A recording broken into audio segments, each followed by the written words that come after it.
تاسو وایئ چې د مولي ایلس کیسه افسانه تاسو لیکلي په خپله جی افسانه نه دروغ. ټیک ده، دروغ دي. نو مطلب دا دی چې بیا خو د عجب خان کیسه هم افسانه ده. سوالونه د دوه یو کړی. ما په خیال چې عجب خان په واقعه کې داسې سوال وشي چې دا دروغ دی یا رښتیا. د مس ایلس جواب یې اول وکړی شو، دویم یې ده لکه مس ایلس خو په خپل کتاب کې چې کوم شی لیکلی دی که نه، نو تا هغې ته افسانه لیکلي. جی د سوال پرځې جواب به وکړو، پسې وې هغې دویمه پرځې تاسو لیکلي چې نواب زمان بدماشي کوله. جی نو تاسو څنګه په ثبوت سره وایئ چې هغه بدماش و؟ اول خو دا چې نواب زمان خان کوخیل په تاریخ کې څه داسې نقشې پرېښ وي که زه پې چوپ شم بل ورپورته کېږي، صاحب حق پې وي، بل چې پې چوپ شي بل ورپورته کېږي. هغه بد نوم وګرځېده چې د یو غازي و د یو اتل کور د سر جان میفي په اشارو باندې سیزي. سلامونه احترامات ملګرو، سمر افریدی یم. دا وخت تاسو ګورئ مرکه د انګازي ټي وي په شیشه باندې. ډیر ګران او تکړه ځوان لیکوال را سره موجود دی، وحیدي افریدی د علي مجد د سیمې سره تعلق ساتي. عجب خان افریدي باندې یو نثري مجموعه لیکلې ده چې د اتل غازي عجب خان افریدي په نوم کتاب دی. نو د دې په باره کې به د سره نن موږ څه تپوسونه کوو او دنه به دا تپوسونه کوو چې په عجب خان افریدي باندې خو ډیر کار شوی و، نو آیا داسې څه ضرورت راغلو چې تام پې باندې کار وکړلو، او دې سره سره به په دې کتاب کې چې کوم څېړنه ده او په هغې کې چې کوم سوالونه یا مرکې دي یا ده پکې څېړنه کړې ده د هغې په هکله به ورته هم تپوسونه کوو. نو راځئ چې د ټولو نه مخکې خپل ګران میلمه ځوان تکړه شاعر لیکوال دته په خپل پروګرام ادبي څیرې کې په خیرالي او ستړي مشي ووایو. السلام علیکم ورحمت الله وبرکاتو. وعلیکم السلام. ته هم ستړی مشي، تا مینوال کتونکي اورېدونکي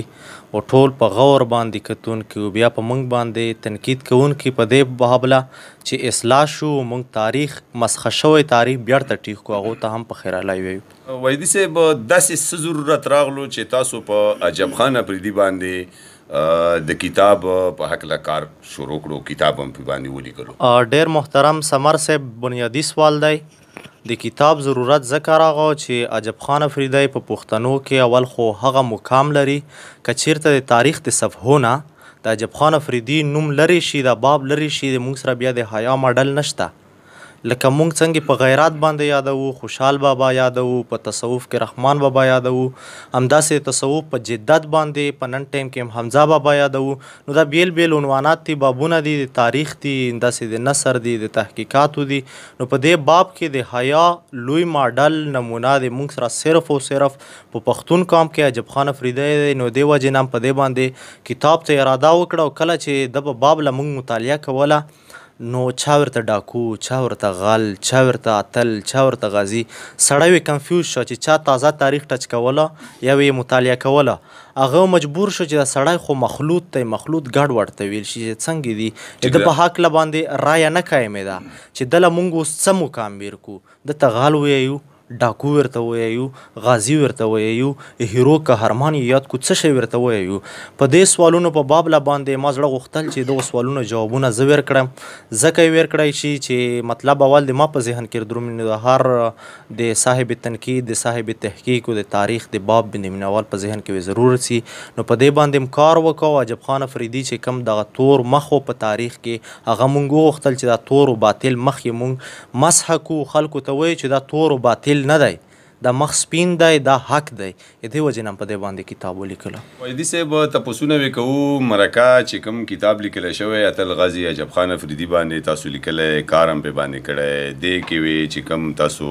کار وزیار کړی، دې بابت کې به راځو، دې کې به تپوسونه کوو. تاسو دا چې کوم کتاب دی د کتاب په نامه وجه تسمیه، مطلب زما دا دی چې اتل غازي عجب خان افریدي، څه وجه؟ سمر صاحب هر څه نه وړاندې خو د اصول تحقیق او تنقید ته زه په کمو الفاظو سره نوې قاعده کلیه پیش کوم. قاعده کلیه وه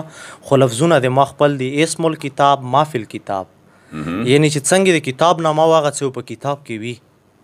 دا د ما خپل ټکي دي. مطلب یې دا شه چې کتاب د ټایټل څه نوم وي په کار دی چې کتاب کې بیا نن هغه مواد پراته وي، داسې نه لکه د کسکریزم دور دی چې بهر پې ولیکي چې معیار یا زغل یا څه شی بیا نن پکې نه معیار وي او نه زغل وي. نو دې کتاب نوم دی اتل غازي عجب خان افریدي. اتل مونږ ورته ځکه وي چې دا د مونږ قومي هیرو دی. غازي یې ځکه بلو دا سړی چې د الله د رضا دپاره، د الله د دین د سربلندۍ دپاره او د مظلوم پښتون مسلمان د حق دپاره دا سړی ولاړ و. هر هغه سړی چې دغو خلکو د مظلوم د مرستې دپاره د مسلمانۍ په جامه کې ودرېږي، دا سړی په اسلامي باب کې غازي بلل کېږي. اتل ځکه شو، غازي ځکه شو، عجب خان یې خپله نامه وه، په کوم قبیله افریدی وه، نو دغې وجې نه یې اتل غازي عجب خان افریدی د کتاب نوم شو. عجب خان افریدي خپل تصویر وو، نو تاسو په ټایټل باندې د چې کوم تصویر پر یې اوریجنل نه دی اوس وجه؟ زبردست سوال دی. په ټایټل باندې بنیادي سوال ډیرو پوهانو، دانشورانو، نقادانو پیش کا چې اصل تصویر موجود دی، بیا مجسمې ته څه ضرور دی. د سوال منشا او غرض دا دی. اصل کې دا دی چې د ما په خیال باندې د ژوندي تصویر دا چې کله په کتاب مخامخ راوړل شي، دا کتاب په اسلامي مکتبو کې هم خلګ دي. په اسلامي دنیا کې د زنده سر تصویر دا ممنوع دی. د پیغمبر ارشاد دی چې په کم کور کې سپای یا د ژوندي تصویر موجود وي، هغه کور له د رحمت پرشتې نه څي. راز پکې دا دی، لہذا د غیر زنده سر تصویر دومره ګناه نه لري یا مجسمې لکه څنګه د ژوندي لري. موږ د اسلامي پوینټ د وجې نه، د اسلامي نکتو د وجې نه دا خیال وکړو. څومره کتابونه ګورو په هغې باندې نو تصویران بدقسمتي دا ده چې د پښتو ادیبان د ما په خیال باندې په اسلام کې صرف په تصوف کې په دا پیږي چې دا وجود دی او دا شهود دی او کړتې پکې صرف وکړي او په وجود شهود کې ګوتې وهي، حالان کې د خپل دین نه وي خبر. هغه ناواقف دي، وجه دا ده ځکه تصویران لګوي. کتاب هجوم د عجب خان افریدي په هکله ډیر مختصر دی، وجه؟ زبردست سوال دی. مختصر په دې وجه دی چې په انګریزي ژبه کې داسې څېړنې ته پرایمري سورس ریسرچ ویي، یعنی بنیادی معلوماتي تحقیقي سرچشمه، بنیاد و ماخذ یې د تاریخ ټیک کول. چې تا سره کله د تاریخ باب موجود وي، هغه داسې مسخه شوی وي چې ته یې په رښتیا او درویغ کې شکي شي چې دا افسانه ویم، رښتیا ویم، حقیقت دی. په دې شش پنځ کې وي، په داسې ټینګ کې داسې تاریخ سمول ضرور کو هغه غواړي، محنت پې غواړي، ضرور کړه وی غواړي، ستړیا وی غواړي. نو دې وجې نه په دې کې موږ بنیادي بابونه ایښي دي، ورنه که د صرف موږ په کیسو باندې لګیا شو چې کله دی مزار شریف له لاړ او کومو بادشاهانو دعوت ورکړی، په جنازه کې د بادشاه خان په شان شخصیت دی، هغه ټول چې غونډوو لکه د اوسنو د جدیدو لیکوالانو چې صرف هجوم زیاتوي. زه په کمزوري دا سره ویلی شم چې په هزارو صفحو کې کتاب پې لیکل شي. وایدي صاحب که دا راته ووایي چې ستاسو په دې څېړنه کې دوه اهم مغزونه کم دي؟ زبردست سوال دی سمر صاحب، ډیر بنیادي و علمي سوال دی. دې چې کم دی په انګریزي ژبه کې دغو ماخذونو ته ډایرکټ یو ماخذ وی، یعنی بغیر د واسطې نه، او بل ته وی انډایرکټ یعنی بغیر د واسطې نه علاوه. مطلب ډایرکټ و انډایرکټ بیا وی ریپیټ کو چې د واسطې سره یو هغه دی ماخذ دی او بل د غیر واسطې سره. د واسطې سره لکه موږ د غازي زوی نیک محمد افریدي سره ناسته، د دې نه علاوه چې په کومو لیکوالانو پې کار کړی د هغو سره مخامخ گفت و شنید او همداسې علمي تنقیدي بحثونه، او غیر انډایرکټلی سورس د مونږ مطلب چې کوم دی سند پکې نشته، هغه پکې نشته واسطه. نو هغه د مونږ د مستشرقینو کتابونه لکه د انګریزانو فرنګیانو ورواخلې، د اردودانو ورواخلې، فیلم ورواخلې، لیکل شوی دی مخکې هغو سره مونږ سره اوس سند نه موجود، مخامخ واسطه نشته دی. ډراما ورواخلې، همداسې زړې اخبارونه، همداسې رسالې او دا نور شیونه دي. تاسو د ادم خیل کوم چې کومه شجره ډېره مختصر لیکلې، اعلان کې د یو څېړنکار کار دا وي چې هغه د لوستونکو مخې ته پوره معلومات مخې ته راوړي. دا څه وجه؟ سمر صاحب ډېره مننه. اول خو دا چې کله په یو اتل یا په غازي یا په شاعر ادیب باندې کار کیږي، د هغه فقط تعارف لا د قبیله ټچ کیږي، په قبیله تحقیق نه وي. د سوال چې تاسو ته کومو مینوالو ایښی دی بنیادي سوال دی، خو دا چې کم دی په عجب خان افریدي باندې د تعارف ترحه ده. مونږ ادم خیل پکې دا ثابت کړي چې مطلب پښتنو کې افریدي کرلاني قبایل دي، دومره قدر معلومات موږ ته ضروري و ځکه چې دا بنیادي ذریعه وه د معلوماتو. په کلني قبایلو کې چې کوم د افریدي برخه ده، افریدو بیا مشهورې و اته څانګې دي. په اتو څانګو کې ادم خیل هم یو لوی شاخ او معتبر شاخ دی. هغه بیا په ډېرو شاخونو باندې هغه شوي لکه بوستي خیل همداسې نو یونسوال شول یا شرکیوال شول، دا کلي و دغو خلکو. او بیا چې کوم دی دغې معتبرې څانګې ذکر مونږ ځکه داسې مختصر د تعارف دپاره وکړو چې د پښتون هیرو د حیا او د پښتون د ماډل تعلق د عجب خان افریدي د ادم خیلو سره و. نو په کار خو دا وه چې شجره خو دومره ضرورت چې تاسو څومره لیکلي وه دومره خو ضروري وه چې تاسو دا مکمل کړې وای. په قدر ضرورت په دې کې یو کمای هم نشته، لکه کم کمای چې پکې وي باید چې په ګوته شي. لکه د کوم کمای پوره شوی دی په قبایلو کې کم کام دی، بیا په افریدو کې کم کام دی، په دا قوم کې د کمې تاپې دی، په تاپه کې د کمې خیل دی. تر دغې پورې موږ سره یې حق وه د ویرې په دې باندې بحث کول یا څه شی د څېړنې هغه نه وه، د شجرو هغه نه وه. مطلب چې دی مو وضاحت وکړو. موږ د عجب خان افریدي تعارفي باب کې ښودلو. او ایدي صاحب بل سوال طرف ته راځو چې کله عجب خان افریدی او شهزاده خان چې دواړه رونه وو دی چې کله د میس ایلس یا د میجر ایلس کور ته ننوتل، مطلب د هغې کور ته چې کله دی ننوتل نو دې ته څنګه معلومات و چې په کور کې دننه دوه زنانه دي؟ اصل کې دا دي چې مونږ په کتاب کې داسې لیکلي دي چې کله دوی حمله کوله په دې وخت کې په کور کې دننه دوه زنانه وي. د ابتدا نه معلومات نه وو. د ابتدا نه چې د چا په اراده تلي وو دوی غوښتل چې مونږ د میجر ایلس ویجاد کو. خو چونکې په دې موقع باندې میجر ایلس څه تاریخونه لیکي و، غازي زوی عجب خان افریدي زوی نیک محمد هم یې چې چیرته په گشت یا به قدر ضرورت یو کلی له ټرانسفر شوی و هغه لږ وخت دپاره. لکه تاسو دا خیال دی چې نیک محمد چې کوم دی په هغې وخت کې هم وو؟ نه، داسې دي چې دغه تاریخ دی عجب خان افریدي چې چا هم لیکلی دی غیر مستند و. په اوس ټایم کې چې موږ صرف هغه وسیله ګڼلی شو په دا باب کې د زوی دی، ځکه چې د براه راست اورېدلی دی چې مثلا زه تا براه راست واورم د ته خبرې اول پیشنګویي او دوا زه کولی شم، زه په تحقیق کې معتبر ګڼل شم چې بیا یې بل ملګری کوي هغه وی ناکیل وي نقل کوونکی وي. لکه تاسو څومره مطمئن یو نیک محمد خبرو نه چې مطلب هغې سره خو مونږ هم مرکه کړې ده، بالکل د انګازي ټي وي په شیشه باندې موجوده، مونږ په یوټیوب چینل باندې نیک محمد سره مونږ مرکه کړې. تاسو ترې نه څومره مطمئن یو د هغه خبرو نه چې هغه په یو وخت کې نه و یا پیدا شوی نه و یا ماشوم و، هغه اوس هغه کیسې کوي، نو دا څومره په حقیقت مبني دي؟ زبردست سوال دی. اصل کې خبره دا ده چې کله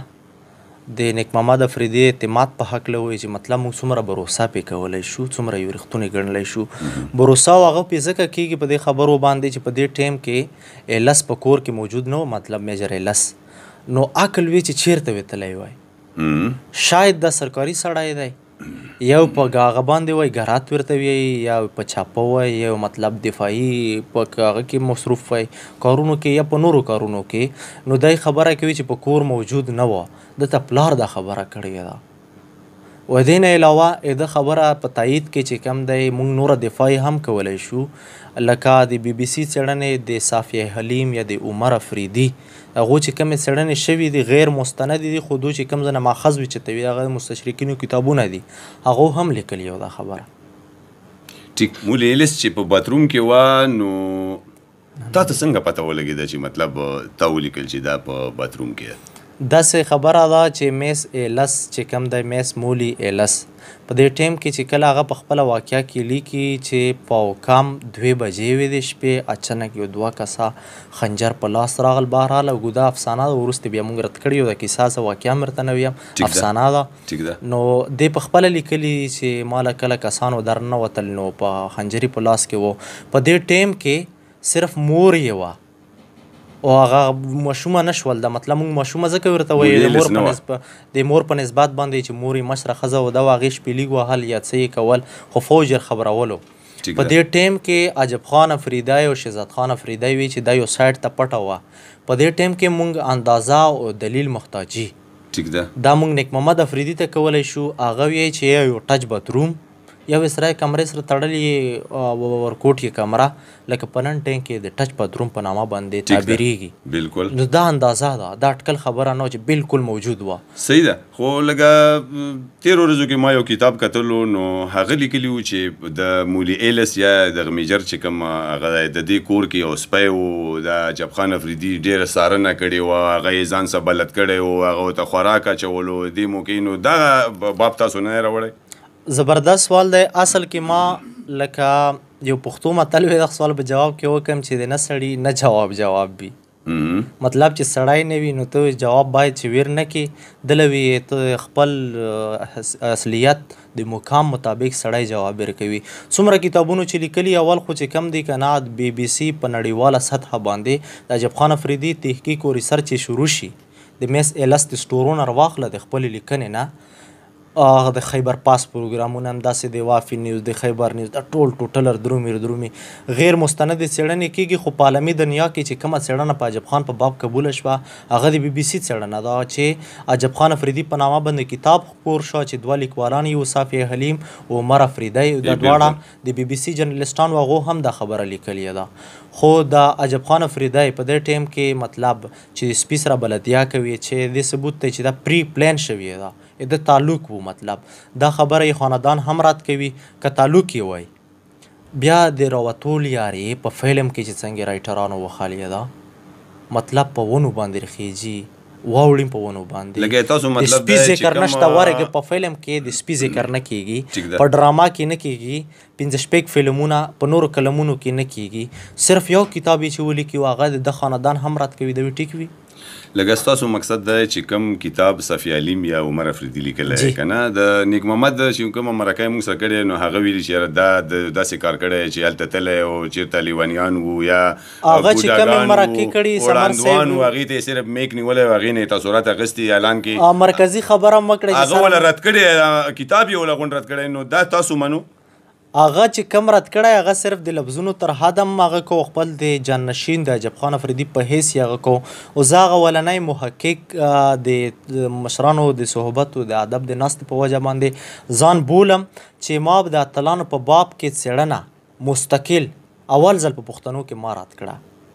دغه غونډ کتاب ټوټلی کتاب ما د واقعي هم رد کړی ده، صرف شجره یې ټیک ده، هغه تاریخي روایات یې ټیک دي چې نسل در نسل مونږ له راغلي په کتابي باندې، یعنی د واقع سره هېڅ ضرورت نشته دی. د چې مرکې ټوټل غلطې دي، لکه سوال پکې پورته کېږي وي چې څنګه غلطې دي. تاسې خبره هم وکړه چې هغه زوی وي چې لیونیانو کاڼو سره یې هغه کړي دي. په هغه ټیم کې چې چا سره یې ناسته کړې یو د عجب خان افریدي زوی وه چې قاضي غلام حبیب نومېده، هغه د وخت د افغانستان چیف جسټس هم تیر شوی دی. هغه د چینه مثال و، په ټیم کې د زمانو نه علاوه یې د ورور یې تاسې په خپله مرکه سره شوي ټول زمان هغه د اوبو د خوراک تمیز هم په مشکله کوله. هغه ته د عجب خان افریدي د لس واقعیت څه یادوئ؟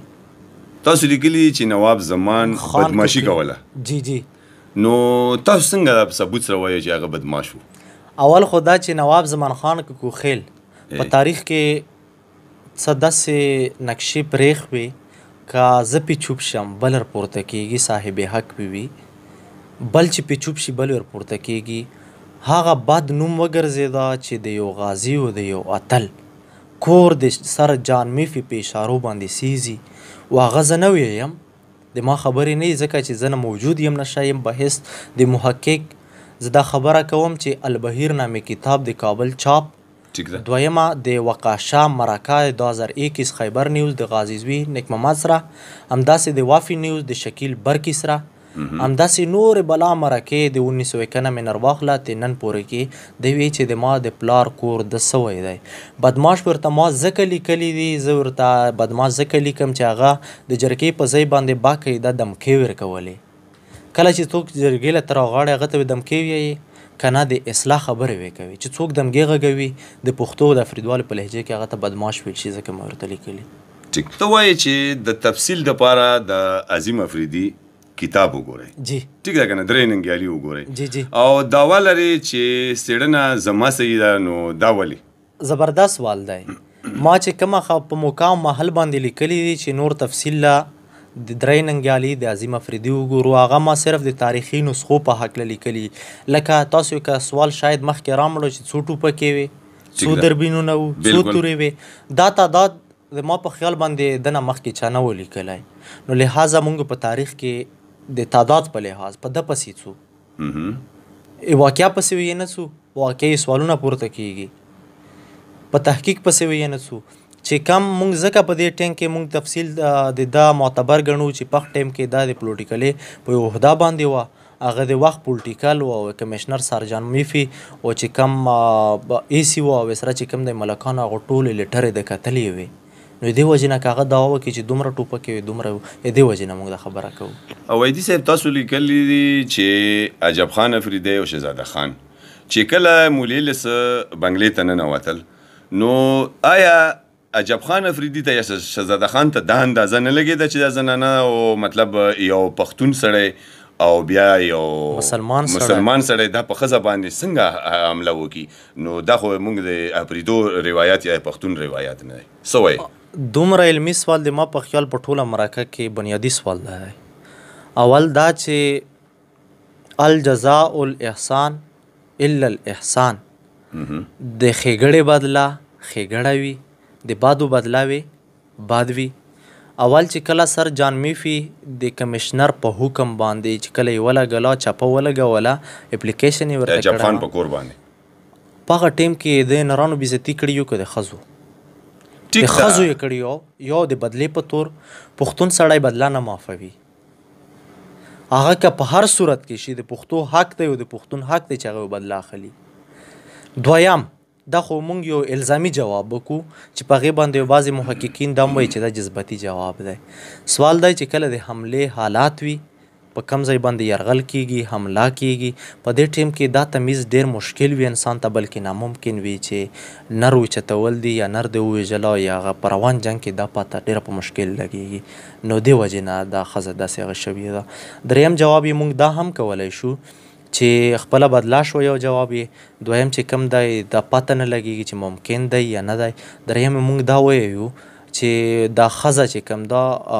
پته یې نه لګېده چې ښځه چې خو بهرحال ځکه ووژل شوه چې دی یو څو حرکتونه داسې کول یو یې شونګی وهلی شپېلی مطلب یو یې څه سیټي بجاوله یو یې ګنټه وهلی چې مطلب فوج خبر شي نو د خپل د ځان د بچاو دپاره او بدلې اخیستلو لپاره د فوجیانو نه ځان بچوله د دې وجې نه یې داسې وکړل په ډېرو ځایونو کې تاسو د عجب خان افریدي زوی نیک محمد افریدي خبرې نیغ په نیغه نقل کړي لکه پر واقعه او دغسې لفظونه م راوړي نو د دې څه وجه ده سمر صاحب دا سوال تاسو د لهجو په هکله ما په خیال دی داسې که داسې وایي چې تاسې لهجه د برې پښتونخوا سره مشابهت خوري لکه خپله لهجه تاسو نه راوړي په فریدواله کې په پر واقعه په ځای داسې ویل شي چې په واقعه تبصره ټیک ده تاسې لیکلي مطلب چې پر واقعه تبصره تاسو داسې لیکلي داسې دي اول خو دا چې ډایرکټ جواب یې دا دی چې نیغ په نیغه نقل دی د خبرو په هغو کې بدلي نه کیږي دویم جواب یې دا دی چې کله د ما چې څومره نثري مطالعه د تاریخ زیاتره زه د برې پښتونخوا نه متاثره یم د ما که په څېړنه کې د برې پښتونخوا الفاظ راشي شاید چې شاعرۍ د وجې نه ما ډېر چې تراب اورېدلی کاروان مې اورېدلی دی همداسې نور شولېدو هغه اثر مې مغستی وي په لفظونو کې او سره چې کوم دی د برې پښتونخوا د تاریخ د مطالعې وجه هم کیدی شي ویدي صاحب یو اهم سوال طرف ته راځو لکه تاسو وایئ چې د مولی ایلس کیسه افسانه تاسو لیکلي په خپله جی افسانه نه دروغ ټیک ده دروغ دي نو مطلب دا دی چې بیا خو د عجب خان کیسه هم افسانه ده سوالونه د دوه یو کړی ما په خیال چې عجب خان په واقعه کې داسې سوال وشي چې دا دروغ دی یا رښتیا د مس ایلس جواب یې اول وکړی شو دویم یې لکه مس ایلس خو په خپل کتاب کې چې کوم شی لیکلی یې که نه نو تا هغې ته افسانه لیکلي جی دې سوال پرځې جواب به وکړو پسې به هغې دویمه پرځې کوو سمر صاحب داسې دي چې اول خو میس مولی ایلس چې کم خپل داستان لیکلی د خلاصون دوی درې میاشتې پس یې لیکي مطلب چې څوک دوی درې میاشتې پس یو لیک خوندي کوي او پې تېر وي د بشریت د تقاضې په وجه باندې سړي نه کمای پیشی کیږي دا عقل مني چې کیږي ټیک ده دویمه وجه دا داسې شروع ده ته وایي چې چېرته شاید په ریسټروم کې د کېنول یې ده او پیندې مرته یې ښایي سي لګېلی پکوړې چای کوي د پوکام دونه شروع شي اخر مزلونه مرته یاد دي چې دومره دامره لاړو د شپې داسې مزال و تاسو هغه وګورو او کې تاسو کتلی وي کتاب 2-3 ورې تاسو مطالعه کړی وي ضرور ځکه چې څړنې به سوالونو لپاره دا به ضروري و مطالعه لیکي چې مطلب دمره په دې تاریخ هم دومره میله مزال وکړو پلانې غونډې ته لاړو داسې و په سیند باندې پیرې شو پیله ورځ باندې مې اوبه ونه څښلې دومره لیکاټ و ده تا ته دومره حالات چې یاد دي خوراک نه خو واسې مې ځکه انګریزان د خوراک خلک دي د تاریخونو خلک نه موږ ته اسې تاریخ دان کړی دي خوراکي خلک د خوراک ورته ښه یاد وي دویم دا چې تاله کله ویایي چې سترګې یې له وتړلې پښه یې له وتړله وي چاته یې کړم تا ته دا پته څنګه لګېږي چې په دې ګیټ یې روباسلم هاکي ګراونډ ته لکه دا خو دام لګي که نه چې دلته مطلب مونږ چکرو له راتللو هغه محدود مونږ سیلونو له راتللو چې کم جی سمر صاحب دا چې کم دی پیله د هاکي او د کرکټ ګراونډ چې کم یادوي دا اوس رومنو چې په هغې کې دوه وسونه هم زغلولي ځکه چې د انګریز حکومت و سیټل ایریا وه لوبې وی هم کړي وي هاکي کرکټ وی هم کړی وي ټریننګ تا لږه زیات په څېړنه کې الزام په دغه سوال کې دا دی چې مطلب د مور واقعیت دی څه نه وروستې خبره ده جی اول دا چې تا ته دا جوړه شوې د مصنوعي ورته ځکه ویم چې تا ته تعداد پاته څنګه لګېده چې زما دومره مزال وکړه افسانه ورته ځکه ویایم چې خوراکونه پکې نوټ دي لیکل شوي دي د مور مرګ پکې راغلی دی مور مرګ شاید چې چېرته د ځناور هم وشي د مرغۍ هم وشي هغه هم ناکراروي نه ترې ویرېږي تا داسې لیکلي او په ټوله څېړنه کې د مور ذکر دې سره نه کېږي بهرحال لږه ما سوال مقصد دا دی چې میس مولی ایلس خپله واقعه په خپله لیکلې ده او هغه بیا مطلب دی چې د نورو کتابونو ته نه نقل کړي ده تاسو دا ویل غواړو چې ته ویلم رد کړی رد کړی هغه هم رد کړی نو چې هغه تاسو رد کړی بیا خو تاسو د عجب خان غونډه واقعي مطلب افسانه کړله او رد هم کړه زبردست سوال دی اصل کې د ما استاد محترم مفتی مجتبی امیر د شیخ ولی الله کبل گرامی یو جمله نقل کوله چې بیٹا تاریخ کبھی کبھی تاریک بھی ہوتے ہیں تاریخ کله کله تیاره هم وي ټول عمر رڼا نه وي دغې ټولو یې اوس څنګه کوو چې د تیاره وکه رڼا وه د اصول تاریخ او د اصول تحقیق مطابق اول وي تاریخ په عقل تلل شي چې عقل یې مني اوس سوال دا دی چې د په ټوله ورځ کې اوبه نه څښلي عقل یې مني چل ورته ووایي چې دا ټریننګ وه اوبه یې نه شوې څښلی ټریننګ وه 3 ورځې ممکن ووم دا وې مې سره ومنو د شپې روانه ده دې ته دومره میلونو پته څنګه لګېږي بله په خپله باندې وی چې زه هریانه وم نوې علاقې وې د غونډو نامې څنګه ورتلې چې وی چې زړې ښځې نامې غونډې ته لاړو د ځای ته هغه نږدې علاقو جواب خو دا وشي چې هغو کې ټریننګونه کړي وو کرکټ لوبې یې کړې وې دریم دا چې الوګان الوکاټو دا هر څه ذکر کوي دا د مور مرګ دا اوس عقل دلته په خپله غږ کوي چې دروغ دی ټیک ویدي صاحب د وخت راکولو یو جهان مننه الله پاکم خاد و آباد و بریالي لره سمر صاحب ډیره مننه د مونږ خو شکریا ځکه ما ادا کوو د پښتو یې ادا کوو چې مونږ په شانته که عمره کشران او د خلک تاسې کېنوو د پښتو خدمت دی اخلو ډیره مننه ملګریو د وخت د کمی د وجې عجب خان افریدي باندې خو که ووایو نو په ګینټو نه په ورځو نه په هفتو باندې پروګرامونه کیدی شي او کیږي په باندې انشاءالله سوالونه خو ډیر وو پاتې شول پکې څه تاسو کولی شو چې په کمنټس په ذریعه یا زمونږ د واتس اپ په ذریعه باندې خپلې رایې خپلې اړیکې موږ سره ضرور شریکې کړئ چې کم سوالونه ستاسو سره وي او تاسو یې کولی شئ نو ضرور یې وکړئ په کمنټس کې یې وکړئ او په واتس اپ په ذریعه یې وکړئ خپل کوربه سمر افریدي له ورکړئ رخصت چرته هم چې اوسئ ښاد آباد او بریالي اوسئ د لوی خدای په امان